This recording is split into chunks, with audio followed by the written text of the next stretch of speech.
Okay, well, here we are. Another episode of The Safe Space coming at you live here from Northwest Safe Enumclaw. This is our first episode where we actually have a guest.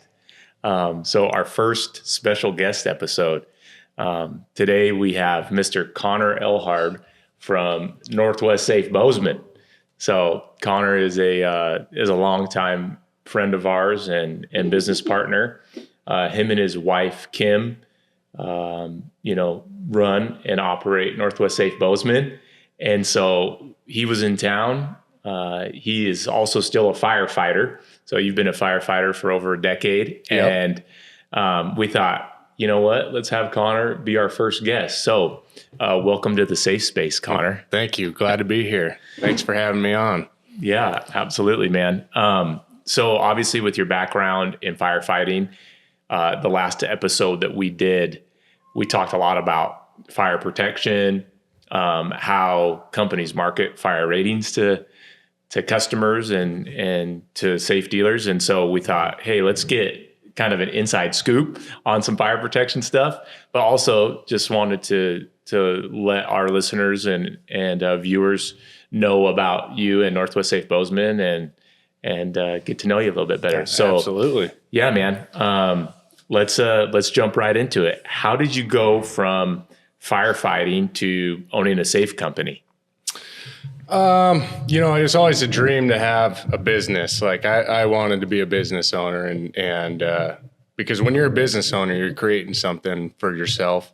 And at the end of the day, when something goes wrong, it's up to you. So and when something goes good, it's because you made it happen. So take a lot of pride and ownership in being a business owner. And I wanted the challenge and, I love firefighting. I love the career, but wanted to challenge myself and actually accomplish a dream that I had, and that was being a business owner. So here we are, and we're doing it. Yeah.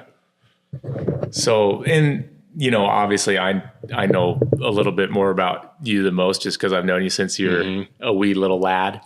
I think you also, naturally, you and your wife, Kim, you guys both have an entrepreneurial spirit. Like, your dad was a business owner, and I know a lot of Kim's family have been in business as well. So I don't want to leave that part out. I think that you have it in your blood. And yeah, man, you and Kim have been working your tails off, building the business in Bozeman. And it's pretty incredible that you're able to still be a firefighter here in the Pacific Northwest, fly home, help your wife run the business.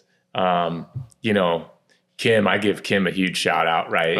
Oh yeah. She's amazing, unloading trucks by herself, or actually now with two daughters. Oh, she's been a workhorse. Like she's got videos and she's unloading safes and 20-degree weather and it's dumping snow and she's out there. It impresses me, honestly. I mean, I couldn't think of a better business partner and life partner, right? I mean, she's a workhorse. Like how cool. Yeah. She amazes us for sure. We've got grown men complaining about doing stuff. And so I always like to use Kim as like the example, like, hey man, do you have any idea when she was 9 months pregnant, still unloading trucks in the winter and just getting after it. So shout out to you, Kim. I know you're going to watch this episode. This was actually her idea. She said, hey, having Connor on would be great, to really, show some insight, just based on your experience of being a firefighter and seen hundreds and hundreds of fires over the last decade. So yeah, man. I guess the next question is, why Bozeman? What made you want to open up a Northwest Safe branch there? Well, it had been in talks for a long time. I mean, when I was working out here and living out here in Washington, I'd pop in, say hi to Kale, say hi to David and, the whole team here. And we'd BS about it. And I'm like, hey, store in Bozeman would be awesome, right? Yeah. And then we kind of kicked that around and, COVID hit and it changed a lot of things. And I'm like, let's start a business. Like, let's do it. I think now's the time. And so we kind of took that far-fetched dream and started to make it a reality and have some more serious talks. I mean, you and I sat here with Senior and really went over everything of what it would look like, how to make it happen. And, I'm very grateful for Senior for taking the opportunity and the chance on us and, believing in us, and you believing and just the whole team here believing in us and what we could do. And yeah, I mean, in Bozeman obviously is a growing market. There's a lot of people that have moved into Montana after the good old Yellowstone series, wanting to be a cowboy. Totally. And that's where kind of COVID comes in too. And I didn't plan for that, but the amount of people that have moved in have changed Bozeman a lot, right? It's not the same Bozeman that I grew up in. However, it is great for business, right? We have a lot of people coming in, spending a lot of money on houses and wanting quality things in their house, and that being safes, vault doors. And so Bozeman just kind of felt like we needed something there. I mean, the whole Gallatin County and all of Montana, like we needed some place where you could go be educated on a safe, talk to professionals that know what they're doing and know what they're talking about.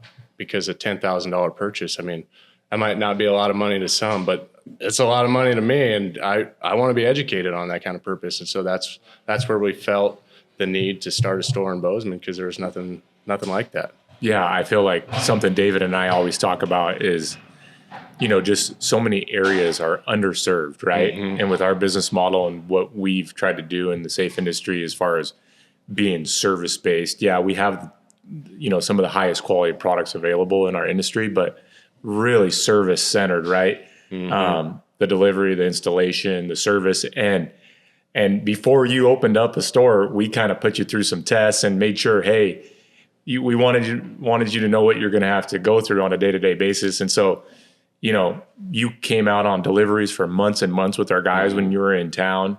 Got an idea of what we call the Northwest Safe experience, right? From top to bottom. And you've been able to implement that in Bozeman. And we've just seen this really great growth from your guys' store just in this little short period of time. So yeah, I think Bozeman was naturally you live there. So that obviously that works out. Yeah. But I think it just, was the right fit. You guys have a cool location and, you're able to serve the people of Montana. I'll let David jump in and ask a few questions as well. Yeah, I was just going to say Montana was one of those places that you're kind of surprised, Bozeman especially, that there really wasn't a great established solution for gun safes and vault doors. Right. Someone that was established and could offer great service. Good timing on you showing up, because SKL was saying in the intro we were discussing fire ratings and fire protection a lot in the last episode. And, we want to know your background as a firefighter. You have a different perspective on what makes a good safe. And what do people not understand about your typical house fire? I think a lot of people don't understand. I would say the most common thing would be how fast they actually burn, and how quickly things change from a little kitchen fire that starts out on the stove and now it's extending to the walls and pretty soon it's in the attic, and just how fast and hot that they can burn. I think that's kind of a misconception because it happens very quickly.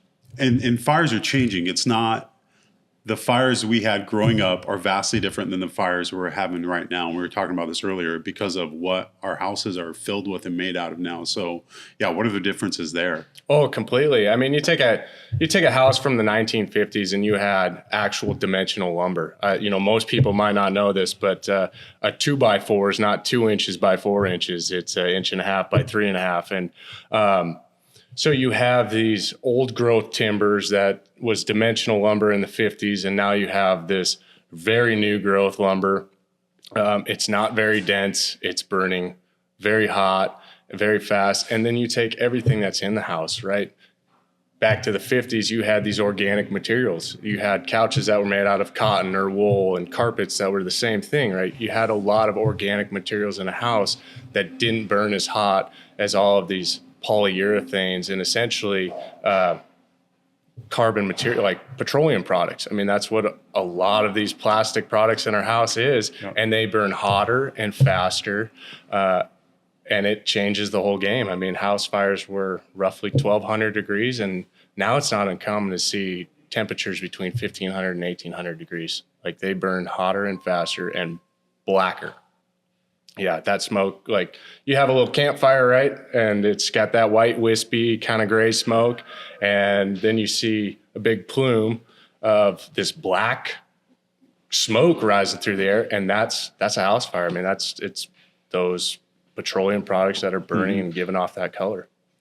Yeah, that's, the safe industry is kind of, it's slow to adapt, on many levels. But one of the things we're seeing with cutting protection and fire protection is all this data, all this, ways that we're used to judging things by is based off of old information. I mean, stuff that we established 40 years ago or 50 years ago, to where it's a night and day difference from the things that we're experiencing now, with fires burning hotter and faster, cutting tools what they are compared to what they were 50 years ago or 40 years ago.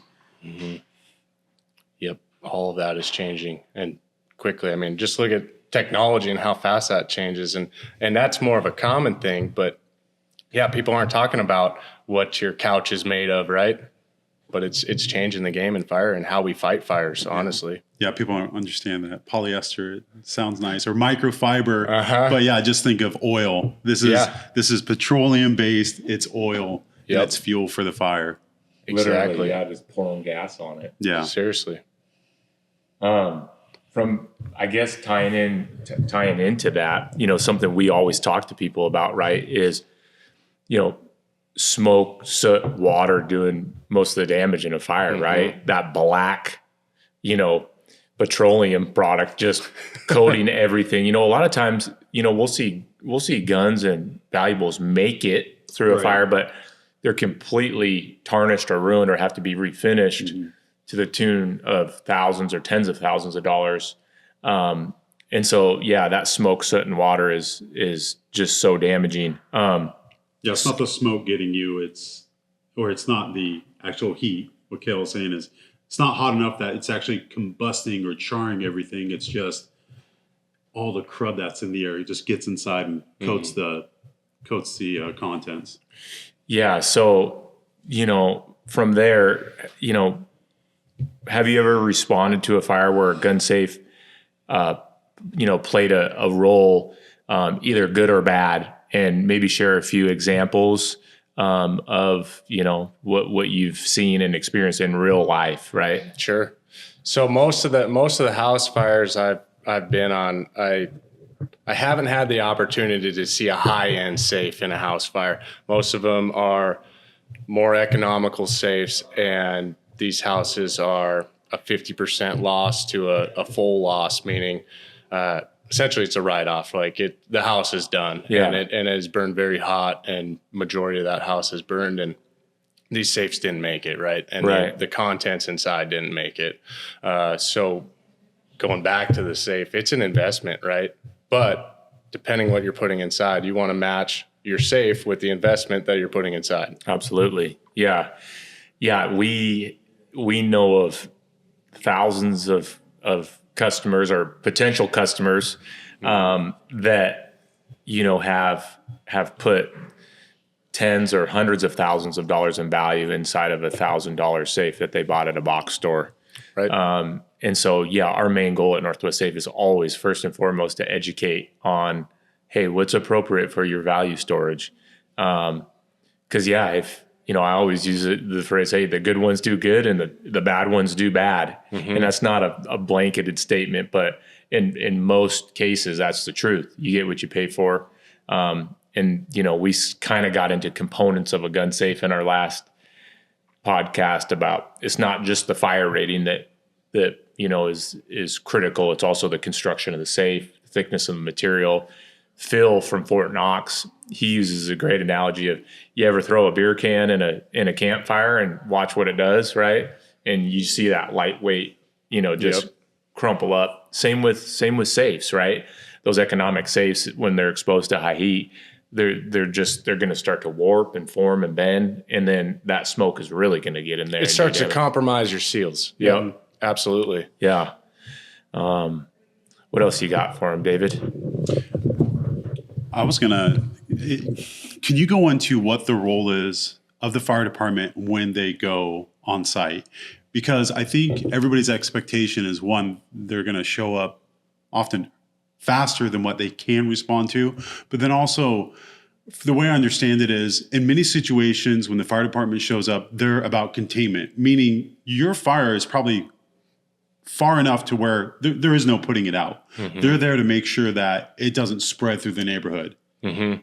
Yep. So we call those exposures, right? So there's a house on fire, and we want to protect that house if we can, but we also want to protect the neighboring houses. So backing up a little bit, the role of the fire department, we get tones, right? So when you have a full-time career staff fire department, we're at the station 24/7, whether it's myself or we have somebody else there. Like, we work shifts, and so we're not there every day, but we have people at that station every day.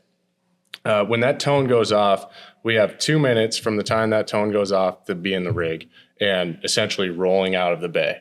We then try and maximize our response times to about 5 minutes. So 5 minutes or less, we should be on scene of whatever emergency it is, whether it be medical emergency or a fire. And then where are we at? Are we way out in the boonies where there's not a lot of infrastructure, we don't have great hydrants, or do we have a well hydrated area? Because that plays a huge role on how much water we can initially put on that fire.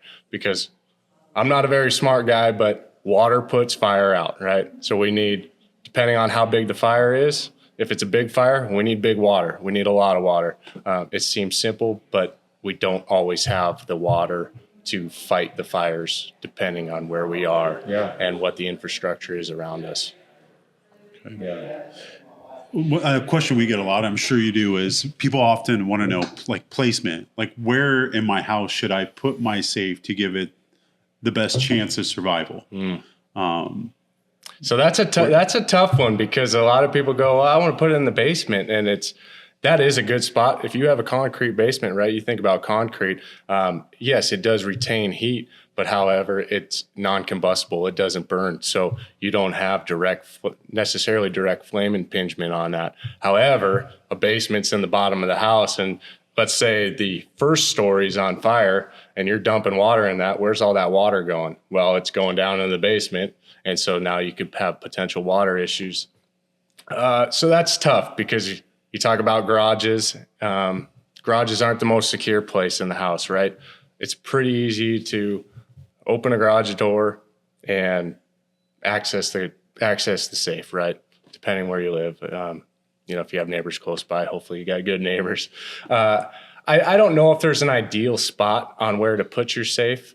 What I tell a lot of our customers is where you want it. And when they have concerns, and start asking questions, I'm like, well, hey, think about this. Think about putting your safe on an exterior wall versus somewhere on an interior wall where you have floor joists that aren't as strong, that aren't hanging off of a concrete foundation. And so I don't think there's a right answer on where to put it. It's kind of where you want it, because having access to your safe is a big thing, right? Not everybody wants to go up and down stairs to their basement to access the safe, but again, not really a right answer, but I think there's some places that are better depending on what that customer's looking for. Yeah, I think, one thing that David's always brought up over the years with customers who they go, oh, I'm going to put it in the garage because, the chances of my safe being damaged in a fire in the garage is less likely. And we bring up the fact that, well, where are most of your flammable things, right? Exactly. So old paint cans, tons of chemicals, not to mention your lawnmower, weed eater, maybe your old Corvette with a full tank of gas and motorcycle stuff. Right. So sometimes we've seen terrible garage fires that have done tons of damage. fires are very unique, right? Like they start in different ways. They're caused by different things, and the rate in which it may burn, depending on where that fire started, is going to change the whole equation, right? As far as, how long it's going to burn and how hot.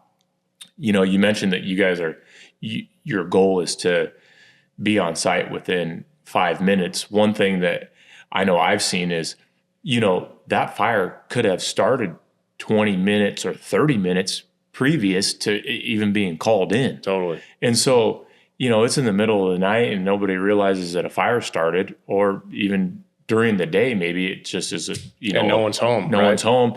That fire doesn't get called in for 20, 30 minutes. Then you guys are on site, say within 5 or 10, right? So that safe has now been exposed to heat for, call it 45 minutes to maybe an hour, depending on where you're at. Sure. So, if you were to recommend a fire rated, as far as a duration or a minute rating on a safe to, a first time safe buyer, or even someone who's got extensive value, what would you say would be a good, just blanketed number? And now I know there's different temperatures. Sure. And there's lots of stuff that goes into fire ratings with safes, which we talked about, right? But if you were to say, okay, if most people bought a safe that was X fire rated, you're going to give yourself a fighting chance, or it's going to survive a complete loss burn down. Maybe just give like what your recommendation would be in that case. Sure. At the bare minimum, I'd recommend an hour rated safe or 60-minute. I mean, at the bare minimum. And there are a lot of great safes in that category, right? That's where I would start, because time is your friend when it comes to having a fire rated safe. There's sometimes a misconception out there that it's a fireproof safe. Yeah, we talked about that. Yeah. And I love that, because I go, hey, I just want to let you know there is no such thing as fireproof, right? That's we right. have fire rated. And I try and educate them on the timepiece and at least get people into a 60-minute safe, if not greater. Yeah. Right? I mean, the more time, the better, right? But that's any insurance policy, and that's what a safe is, right? It's an insurance policy, and you're buying time. Yep. Unfortunately, there's not a fireproof safe out there yet. I'd love one, but yeah, I would start with 60 minutes at least. Yeah. And then go from there, depending on what your budget is, right? Yeah, and what you're protecting, like we were Totally. talking about, right? Based on that value, whether it's monetary or sentimental, by the fire rating for what you're protecting. Right. So that's some good insight. What do you got for him, David? Well, I think people, instead of focusing on the fire protection, I'd like them to look at it from what you just said, like an insurance policy. So how do you buy insurance policies? You buy insurance policies based off the value of what you're protecting. And just like, protecting more stuff, your policy is going to cost more. So should your safe. And yeah, I think people just kind of automatically fall to this default of an hour is okay. But if you're protecting things that are irreplaceable, worth tens of thousands or hundreds of thousands of dollars, like many of our customers are, it's not enough. It's not even close to enough. Right. And it's like, well, I mean, if you're protecting $100,000 worth of valuables, you can buy, a top of the line fire safe for $10,000. Mm-hmm. That's totally justifiable and worth it in my opinion. Oh, completely. So, yeah. Well, we like to hunt in Montana, and I know Cale's a big hunter. We talk hunting stories all the time. Well, Cale, how easy is it to go buy a gun that ain't cheap, right? Put some good glass on it, right? And pretty soon we're talking, $4 or $5 grand for a rifle. Yeah. And how many buddies do you got that have these awesome rifles, but they got this cheap gun safe? And you're like, look, you had no problem buying this awesome gun, but you got to buy a safe that's going to protect that stuff, right? Yeah. And that's just one of them. So, yeah, absolutely. Let's jump into some more, I guess, maybe fun questions or interesting questions. What gives you more adrenaline? Charging into a fire, or trying to beat me in a sales goal like on Black Friday or something? As a sales guy, right? We get that little hit a dopamine, right, when we get to help a customer and make a sale. But compared to firefighting, maybe just, give the compare and contrast of your two different jobs that you have. Sure. Well, there's nothing like going to work, and we call it Job Town, right? When we get a fire, and there is nothing like that thrill. And you hear the initial dispatch, and as a seasoned firefighter, you're kind of like, well, is this real? Is this real? Is this the real deal, or is it just some false call? And as we're getting to the fire and getting closer, and the dispatch comes back on, and they have multiple reports, and I mean, that gets your adrenaline going, and you start to get pretty excited, and you go into work mode. And I would have to say there's nothing like charging into a fire, right? Yeah. And going to work and putting that thing out. And I don't wish that anybody's house burns down, right? But I love to be able to do my job, and all of the training hours that I put into perfecting the craft, right? We do a lot of training. And so being able to put that training to work and do what we're supposed to do, there's nothing like that. But I do love trying to beat Kale in a safe sale. Don't get me wrong. What's something that most people don't know about being a firefighter or the firefighting community that you'd want someone to know? Something unique or fun or Sure. I I think one of the things is just the commitment and the time that you're away from your family. Do you got a daily routine? You wake up at 5, work out till 6, eat breakfast. Yeah. Right. We don't always have that because it's shift work and it's always rotating. I can't tell you how many holidays and birthday events that I've missed because I've been on shift. Right. So it's a give and take, right? I think just the time that and the dedication that your first responders and military veterans put into doing what they do, serving the country, and the burden that puts on their family. I think that's a big thing. That's a good point, because I think sometimes firefighters get a bad rap or reputation that they don't work a lot, right? But what would you trade? Yeah, you want to spend your daughter's birthday, right, or be working, even if it is only a 2 or 3 day shift or whatever it is. It's like people don't think about that. The days you are working, what you're missing. Right. And so that's a good point. Even I'm guilty of thinking that over the years, like, man, those firefighters got it good. You don't got it bad. Let's just say that. It is good. Yeah, it's a good gig, but you guys work your tails off and sacrifice a ton of time. And I know that everyone here at Northwest Safe is super appreciative of first responders, and definitely, obviously, law enforcement, military as well. So we did this, I think, our first podcast, but what's something interesting or something that somebody wouldn't think would be in your safe that is inside your safe that is unique? What is unique in my safe? Or sentimental? David, he's got fingernail clippers. Yeah, that's what I was going to say. There's all the things you put in fingernail clippers, gold plated. He doesn't want his kids. I've had them forever, and every time I went to go grab them, they were missing. So yeah, I put them inside my little Vault-Tec DS2i. Oh, hey. So they're not getting to it, right? Yeah. Teach your own.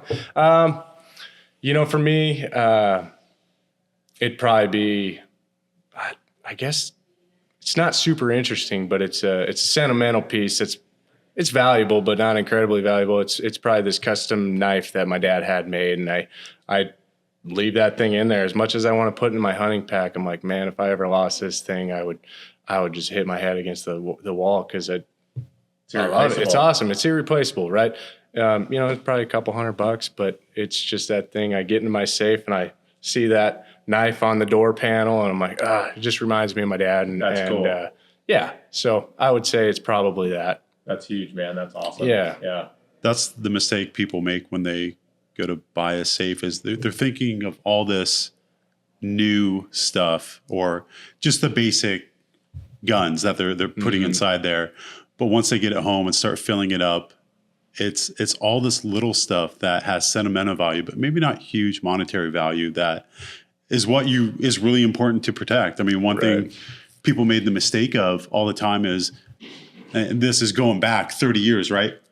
People would put their camcorder inside the safe, but leave the tapes and videos of their family outside of it. Well, that thing's replaceable, but what you captured with it, that's what's really hard to replace. So 100%. Yeah, I mean, we hear that a lot. Everybody has that sentimental item that it's the first thing that comes to mind. It's not their most expensive gun. It's just something that means something to them from a family member. Right.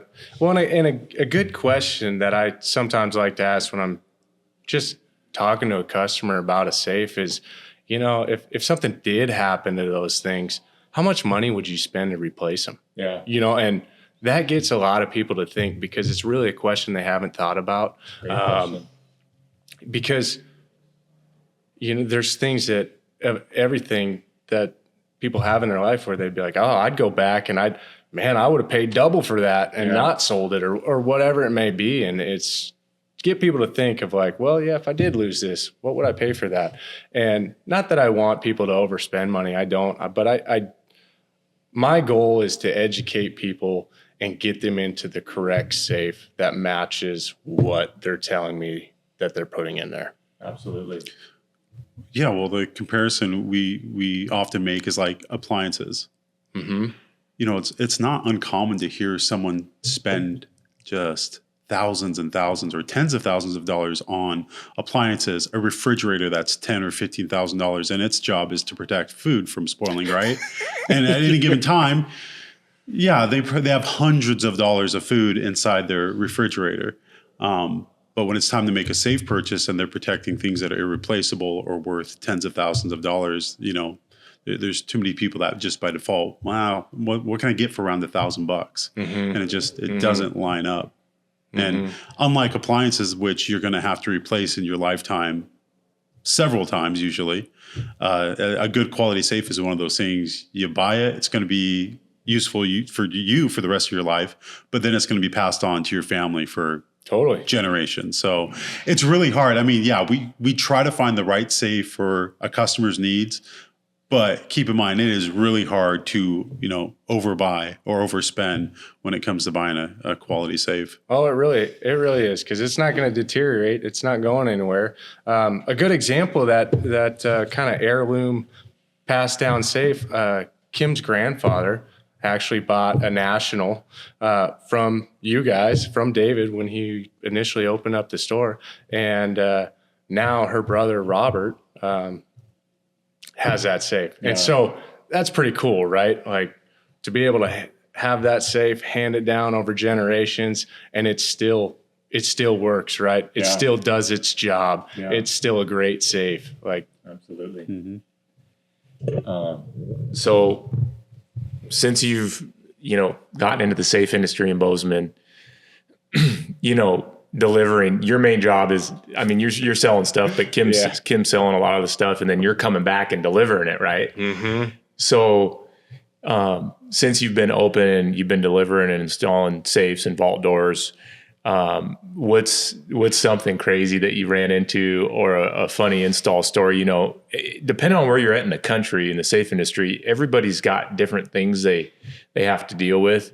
Mm-hmm. The guys down in Arizona don't have to deal with quite the differences in elevation that we do, right? They just have to deliver safes in 110 degree heat, which we usually don't. So what's something funny, unique, or interesting, or just crazy that you have experienced so far delivering safes in Montana, where weather can be a little dicey? The snow. Yeah. It's the snow, right? That's the hardest thing to work around, right? I have a couple of good stories. One really quick, I put a safe in one of those big Pelican sleds that you tow behind a snowmobile, and I kind of converted it, and so I could get this safe down and around the house in through a little toboggan, if you will. A little toboggan. I was a one-man show, and I got it strapped in the Pelican, and it was safe, and it was perfectly fine. But just pushing that safe around in the sled and getting it to the back of the house and in through that walkout basement, But I would say one of the coolest deliveries I did was up in Big Sky, in the Big Sky area. And again, winter time, lots of snow, and we had to get creative with this one. And I talked to the customer, and he had mentioned that it wasn't very steep around the side of the house, because we had to go around the house again, down a hill, and into the sliding glass door. Having lived in that area for a lot of my life, I'm like, I know exactly where his house is. And I'm like, yes, it is pretty steep. Yeah. It's pretty steep. And in the snow, it's kind of unforgiving. I mean, you have a 1,000-pound safe and you slip, right? Your footing slips in that snow. And I mean, if you don't have hands on that safe or a good secure point, something bad's going to happen, right? Yeah. And so being a fireman, we do everything. It's all about safety, right? If we can do it safely, like, yes, we do dangerous things, but we calculate the risk and we do it as safely as we can. So taking that and applying it to moving safes, right? It's perfect. Yeah, I mean, I only have 10 fingers. I don't get any more. So, and 4 limbs, right? So we have a winch on our trailer, and we had hooked the winch up and did it in reverse. And so I set up some plywood that went down and around the house on top of the snow. And we took our pallet jack and moved it across that plywood, but we had hooked up a secondary attachment with the winch that smart. That my buddy was running at the same time. So if something happened to me, I fell, whatever, it was a 1 foot expansion that would essentially hold the safe, and it wouldn't move. So that was pretty cool. That was actually Kim's idea. She was, there you again, go. This a smart woman, very smart woman. So she was like, hook the winch up to it and do it in reverse. And I was like, that's a great idea, hon. That's cool. So I got to give her credit for that, but it worked out perfect. And this was it was a very high end customer, very high end safe, and we did it perfectly, flawlessly, and it worked out amazing. So that was probably the most ingenuitive, funnest, involved delivery that really made you think, and turned out great. And you still have your fingers. You still got my fingers, still got my limbs. Yeah. We're going to have to do an episode on fingers one day, huh? That'll be a funny one. Your background in construction was one reason why I thought you would be perfect for running a safe company. Is I've seen you've helped take down trees at my house. Yeah. I've seen you build things, and so your construction and rigging and just understanding how things work lends itself pretty nicely to delivering and installing heavy objects. Right. So the delivery guys, when you went out on those first couple runs, Gary and Kalen were like, he is already operating the Ultralift, and something that it would take someone years to do, you picked it up in just a few weeks. So it's been a good fit for you. I thought this was a funny question that our buddy Christian here gave us. If your Bozeman Safe store there, Northwest Safe Bozeman, had a theme song, what would it be? That's a funny one, huh? Yeah. That's kind of a tough one on the spot. That is a tough one. Man, it'd have to be, it's got to be something kind of funny, because we like to have fun there. Man, what would it be? Jeff's going to love answering this one on the next podcast, what he thinks is something from the 80s. The 80s, yeah. Jeff's going to say something from the 80s. What say you, Junior, while he's thinking? Do you have a song that would describe the Northwest Safe theme song? Yeah. This is a tough question. Leave it up to Christian. It is a good one. I like it. It might have been AI, but I don't know. This is more not the music part. We always rely on you for captions. Captions, yeah. When you think of your company and your team, I mean, we listen to a lot of music here, depending on the day. I mean, for any given day, we've got Frank Sinatra radio on. The next day, we've got Led Zeppelin music, lots of country. Chris Stapleton radio's a staple here at Northwest Safe. I mean, we've got a little bit of everything. it has to be a song that has something to do with drinking beer or whiskey, because that's something that happens here regularly. Well, it's going to be a country song. A country song, correct? So therefore, yeah. you have to pick it. I'm out. And maybe not a song, but maybe it's just an artist. You know, I think old Creedence Clearwater would be a good band for Northwest Safe. A little country, a little rock and roll, and There you go. a little bit of partying. Right? Yeah. That's the best. That's the best mix, I think. Yeah. You know, sorry, Riley, we're not going to pick a Michael Bublé song. He would. I think Junior's a big Michael fan too, but that's funny. Yeah, I don't know. I thought that was a good question, but It was too good of a question, Christian. Yeah. I mean, maybe we do a lot with the few hands that we have. We don't have the luxury of having a lot of hands, but maybe nose on the grindstone. I like maybe it. that one. There you right? go. Yeah. I like that. Yep. Absolutely. Yeah, we'll have to come up with what our theme song is. That'll be a good question for everyone on the podcast. Well, shoot, man. Yeah, we covered a lot there in a short little bit of time. Yeah. You're just in town randomly on one of your little trips out here to the Pacific Northwest, and we thought, shoot, let's have you in here and This was perfect. yeah, shoot the shit a little bit. So thanks for coming I on love to the Safe Space, man. And we'll have your wife Kim on one of these days. Kim, you're next. It'll be great to hear from her. Yeah, she's got some good stories. That'll be a much more exciting podcast than me. Sure, I'm sure. No, thanks for being a part of the Northwest Safe family, man. We love and appreciate you guys, and I'm excited to see what Northwest Safe Bozeman is going to do in the future. And yeah, we'll have you on again, man. Fantastic. Hey, Cool. Thanks for having me. Yeah, thanks for watching, guys. We'll see you next time.